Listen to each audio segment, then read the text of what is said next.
crepe myrtle.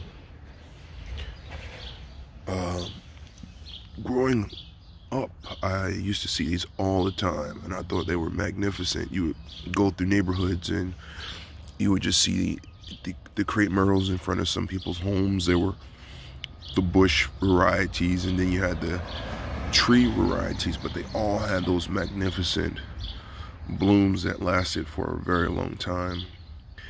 So I would say about 3 years ago, I decided to plant a crepe myrtle here. Well, two of them actually. There was one here, and then there's one here. And I wanted to give them a try. So I put them in the fall, and they were literally just a couple sticks with some leaves on them. But I knew that if I planted them correctly, that next year they would be good. And they were, for the most part. They were good. They leafed out, and they got about, I would say, 2 feet tall. And then we had a really harsh winter, and there was a lot of dieback. And I thought that I had lost them because it literally died back to the ground. But it started to push out new shoots that next year, and it took off, and it got really tall. And I was excited by that. And this is the 4th year of me having it, and I could say it's about 5 feet tall. There was very little dieback last winter, so that it maintained all of that growth, and hopefully it does well.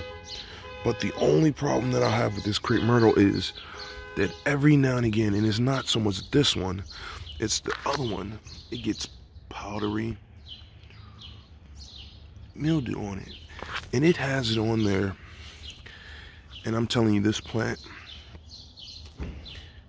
is full circulation, so I'm gonna probably cut that one completely out because it has always been plagued with powdery mildew, and it spreads it to the other one, so I'm gonna get rid of it. But I just don't know if it's worth it. This variety for me, I don't know. I haven't been enjoying it as much as I think I should have. But that powdery mildew is getting on my nerves. I need some help. I've cleared out around the bottom of this crepe myrtle, that grub here, and it was smothering the crown of the plant. So I've cleared that out. I've tried to increase some airflow here. I removed the second crepe myrtle here, and it looks a bit spindly and strange, but hopefully that is enough to save it, because I like it, and like I said, I never get to really enjoy it because it gets consumed with mold.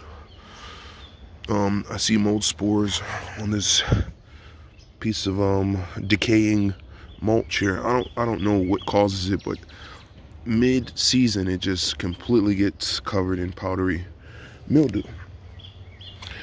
And this is the only thing I kind of struggle with, so I may cut this one off too and just keep these branches here, and then just, yeah, I may just cut that off because it's a little bit distracting.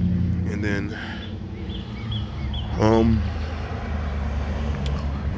go from there and see if that works. And if it does, then I'll keep it. If it doesn't, I'll rip this thing out and plant something that brings me a little bit of joy, other than treating powdery mildew that wants to fight me back. But if anybody has any tips or tricks, please let me know.